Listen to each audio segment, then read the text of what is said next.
Hi, this is Value Updates YouTube channel. நம்ம Value Update channel exclusive legal education கொடுத்துட்ருக்கோம். நம்ம சேனலை subscribe பண்ணுங்கள், மறந்துடாதீங்க. பெல் பட்டன் ப்ரெஸ் பண்ணுங்கள். பெல் பட்டன் ப்ரெஸ் பண்ணால் நம்ம போடுற கான்டென்ட் உடனுக்குடன் ரீச் ஆகும். நீங்கள் உடனே நம்ம பதிவை தெரிந்து கொள்ள ஈஸியாக இருக்கும். சப்ஸ்கிரைபர் வியூவர்ஸ் நம்ம வீடியோவை சோசியல் மீடியாவில், அதாவது வாட்ஸ்அப் குரூப், ஃபேஸ்புக் குரூப்ஸ் இதிலெல்லாம் ஷேர் பண்ணுறது மூலமாக உங்கள் மூலமாக மக்கள் சட்டம் தெரிந்து கொள்வார்கள். இன்றைக்கி நம்ம பார்க்க போகிறது பார்த்திங்க அப்படின்னா கிரிமினல் ஜூரிஸ்ப்ரூடன்ஸ். அந்த இதுவும் அரசியலமைப்பு பிரிவு 21 என்ன சம்பந்தம் இருக்குது, சார்ந்து இருக்கிறது. குற்றவியல் நீதியியலை பற்றி பார்க்க போகிறோம். இந்த குற்றவியல் நீதியியல், அதாவது கிரிமினல் ஜூரிஸ்ப்ரூடன்ஸில் அரசியலமைப்பு பிரிவு 21 சொல்கிறது என்ன அப்படின்னு நம்ம பார்க்க போகிறோம். இந்திய அரசியலமைப்பு சட்டம் பிரிவு 21 என்ன சொல்லுது இது சம்பந்தமாக? கான்ஸ்டியூஷன் ஆஃப் இந்தியா ஆர்டிகல் 21 அப்படிங்கிறது நம்ம அதில் குற்றவியலில் சம்மந்தப்படுத்தி பார்க்க போகிறோம். இதில் பார்த்தீங்க அப்படின்னா முதல்ல சட்டத்தால் நிறுவப்பட்ட நியாயமான நடைமுறையை பின்பற்றாமல் எந்த நபரும் அவரது உயிர் இல்லைன்னா தனிநபர் சுதந்திரத்திலிருந்து விலக்கப்படக்கூடாது அப்படின்னு சொல்கிறாங்க. அதாவது அரசியலமைப்பு சட்டத்தில் உள்ள எல்லா விஷயங்களும் அவங்களுக்கு கிடைக்கணும் அப்படிங்கிறதும், ஆரம்பத்தில் இந்த பிரிவு பார்த்திங்கன்னா குறுகிய பொருள், அதாவது குறுகிய இதில் பொருள் விளக்கத்துடன் இருந்தது அப்படின்றது ஒரு விஷயமாக நம்ம சொல்கிறோம். பின்னாடி Maneka Gandhi versus Union of India அப்படிங்கிற தீர்ப்பு மூலம் இந்த இது ஒரு நபரின் உயிர் இல்லைன்னா தனிநபர் சுதந்திரத்தை பறிக்கும் நடைமுறை நியாயமானதாகவும் நேர்மையானதாகவும் இருக்க வேண்டும் அப்படின்னு சொல்லி உச்சநீதிமன்றம் விளக்குது. ஒருத்தருடைய எது நியாயமானதாக நேர்மையானதாக இருக்கணும் அப்படின்னா, தனிநபர் சுதந்திரத்தை அவருடைய உயிரை பறிக்கிறாங்க அப்படின்னா அது நியாயமானதாக நேர்மையானதாக இருக்கணும், அது சட்டப்படி இருக்கணும் அப்படிங்கிறத விஷயம். அப்படி இருந்துமே குற்றவாளிகளுக்கு என்ன பலன்கள் கிடைக்குது, அவங்களோட உரிமைகள் என்ன அப்படிங்கிறது தான் criminal jurisprudence with constitution of இந்தியாவில் நம்ம பார்க்க போகிறோம். இதன் மூலம் பார்த்தீங்கன்னா பிரிவு 21 இந்திய குற்றவியல் நீதியியலில் அடிப்படை உரிமையாக சொல்லப்படுறது. அதாவது பிரிவு 21 முக்கிய விரிவாக்கமாக முதல்ல என்ன இருக்குது அப்படின்னா, நியாயமான விசாரணை பெறும் உரிமை. ஒரு குற்றவாளிக்கு அந்த ஒரு விசாரணை அப்படிங்கிறது ஒரு நியாயமான முறையில் நீதிமன்றத்தில் நடக்கணும் அப்படிங்கிறது ஒரு விஷயமாக இருக்குது. ரைட் டு ஃபேர் ட்ரையல் அப்படின்னு சொல்லுவாங்க. இது ஒவ்வொருத்தரும் குற்றம் செய்யப்பட்ட நபருக்கு பாரபட்சமற்ற நியாயமான விசாரணை பெறும் உரிமை உண்டு அப்படிங்கிறதும், நீதிமன்றம் இல்லைன்னா விசாரணை அமைப்பு தன்னிச்சையாக செயல்படக்கூடாது அப்படிங்கிறது. அதாவது சட்டத்தை பின்பற்றி நீதிமன்றங்களுடைய உத்தரவை பின்பற்றி தான் விசாரணையும், நீதிமன்றம் சட்டங்களை பின்பற்ற வேண்டும் அப்படிங்கிறதையும் இது எஸ்டாப்ளிஷ் பண்ணுது. ரெண்டாவதாக பார்த்தீங்க அப்படின்னா, விசாரணை அப்படிங்கிறது பெரும் உரிமை அப்படின்னு சொல்லுது. அதாவது விசாரணை வேகமாக இருக்கணும், விரைவான விசாரணை பெறும் உரிமை இருக்குது அப்படிங்கிறத இது சொல்லுது. ரைட் டு ஸ்பீடி ட்ரையல் அப்படின்னு சொல்கிறது.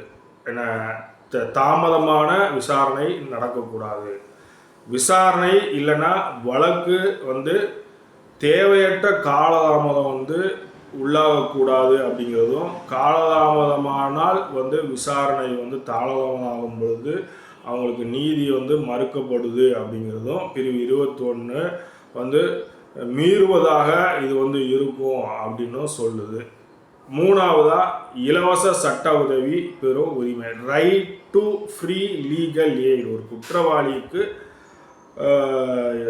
இலவசமாக ஒரு சட்ட உதவி கிடைக்கணும் அப்படின்னு சொல்லுது. பொருளாதார வசதி இல்லாத குற்றஞ்சாட்டப்பட்ட நபருக்கு அரசு இலவசமாக சட்ட உதவி வழங்க வேண்டும் அப்படின்னும் இது நியாயமான விசாரணைக்கு ஒரு வழிவகுக்கும் ஒரு அங்கமாக திகழும் அப்படின்னு வந்து சொல்லுது.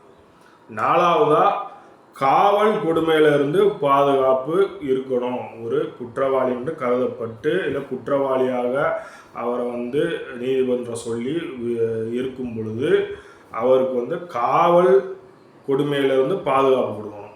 ப்ரொடெக்ட் அகெயின்ஸ்ட் கஸ்டடி டார்ச்சர் பண்ணக்கூடாது. அதாவது காவல் நிலையத்தில் சித்திரவதை செய்கிறது, 3ஆம் நிலை விசாரணை 3rd டிகிரி மெத்தடில் விசாரணை பண்ணுறது, இதெல்லாம் வந்து தடை செய்யப்பட்டிருக்கு. இதன் மூலமாக மனிதாபிமானமற்ற நடத்தைகள் அனைத்தும் சட்டவிரோதமானது அப்படிங்கிறது ஒரு விஷயம். 5வதா தன்னிச்சையான கைது மற்றும் காவலிருந்து பாதுகாப்பு, ப்ரொடெக்ஷன் அகேன்ஸ்ட் ஆர்பிட்ரரி அரெஸ்ட். கைது சட்டப்படி மட்டுமே செய்யப்பட வேண்டும் அப்படிங்கிறதும், அதாவது கைது உத்தரவு இருக்கணும். அப்படி இருந்தால் தான் சட்டத்தை வந்து வழிநடத்தி சட்டத்தை பின்பற்றி கைது செய்யணும். கைது செய்யப்பட்ட நபருக்கு வந்து உரிமைகள் வந்து மதிக்கப்பட வேண்டியது அவசியம். அவர் உரிமையை மறுக்கக்கூடாது அப்படிங்கிறது ஒரு விஷயம்.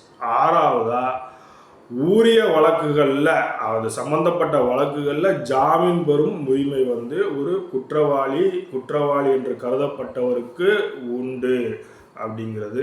ரைட் டு பெயில் அப்படிங்கிறது. தனிநபர் சுதந்திரம் அப்படிங்கிறது ஒரு விஷயம். தனிநபர் சுதந்திரம் தேவையின்றி பறிக்கப்படக்கூடாது அப்படிங்கிறதும், ஜாமீன் வழங்கப்பட வேண்டும் அப்படிங்கிறதும், பெருந்தனமான அதாவது பெருந்தமான சூழ்நிலைகளில் சிறை வந்து விதிவிலக்கு அப்படிங்கிறதும், ஜாமீன் தான் பொது விதி அப்படிங்கிறது. சிறையில் வைக்கிறங்கிறது விதிவிலக்காக இருக்கணும். ஜாமீன்கிறது எப்போவுமே பொது விதி அப்படிங்கிறத கொள்கையை வந்து பின்பற்றணும் அப்படின்னு வந்து சொல்லுது. 7வதாக பார்க்கும் பொழுது கைதிகள் உரிமைகள், ரைட் ஆஃப் பிரிசனர்ஸ் அப்படிங்கிறது. சிறையில் வந்து பார்த்தீங்க அப்படின்னா இருப்பவர்களுக்கு அடிப்படை மனித உரிமைகள் வந்து தொடர்ந்து கொண்டே இருக்கணும், தொடர வேண்டும் அப்படிங்கிறதும், மனிதாபிமானமற்ற தண்டனை இல்லைன்னா நடத்தைக்கு வந்து அங்கு இடம் இல்லை அப்படிங்கிறதும் வந்து சிறையில் அவர்களுக்கு என்ன உரிமையெல்லாம் இருக்குதோ, மக்களுக்கு என்னென்ன உரிமைகள் இருக்குதோ, சட்டப்படி சிறையில் உள்ளவங்களுக்கு என்ன உரிமை இருக்கோ அதை வந்து வழங்கப்படணும் அப்படின்னு சொல்லுது. 8வதாக பார்த்தீங்கன்னா கட்டாய சுய ஒப்புதல் மற்றும் மன தனியுரிமையிலிருந்து பாதுகாப்பு. அதாவது கட்டாயமாக நார்கோ பரிசோதனை செய்கிறது, பாலிகிராஃப் அதாவது லை டிடெக்டர் இது வந்து பண்ணுறது, அடுத்தது மேப்பிங் பண்ணுறது, இது போன்றதெல்லாம் வந்து சட்ட பாதுகாப்புகளுக்கு உட்பட்டவையாக இருக்கணும். அப்படின்னா தன்னிச்சையாக வற்புறுத்தி அவர்களை செய்ய இயலாது அப்படிங்கிறதும், சட்டத்தின் மூலமாக தான் வந்து அதை வந்து நடைமுறைப்படுத்தணும் அப்படிங்கிறது சொல்லுது.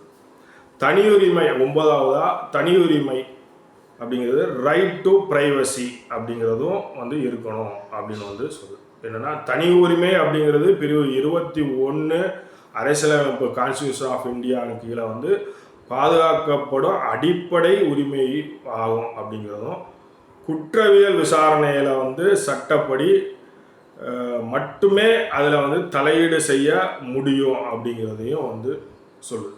10வதாக பார்த்தீங்க அப்படின்னா சட்டவிரோத கைது இல்லைன்னா காவல் மரணத்துக்கு இழப்பீடு பெறும் உரிமை வந்து இருக்குது.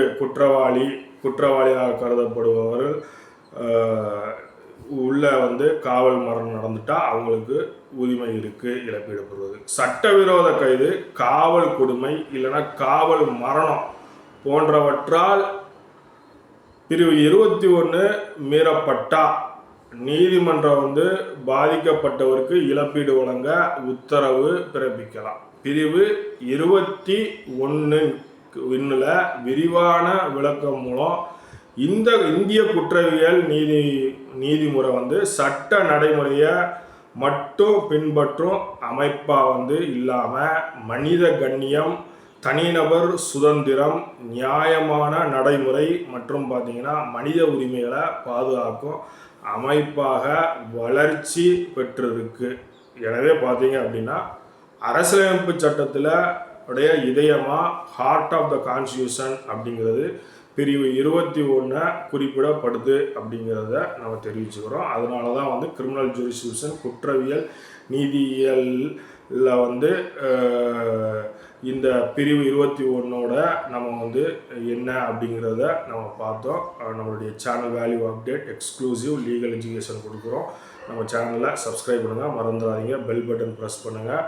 சோசியல் மீடியா வாட்ஸ்அப் குரூப்ஸில், அதாவது ஃபேஸ்புக்கில் குரூப்ஸில் ஷேர் பண்ணுங்கள். மிக்க நன்றி, வணக்கம்.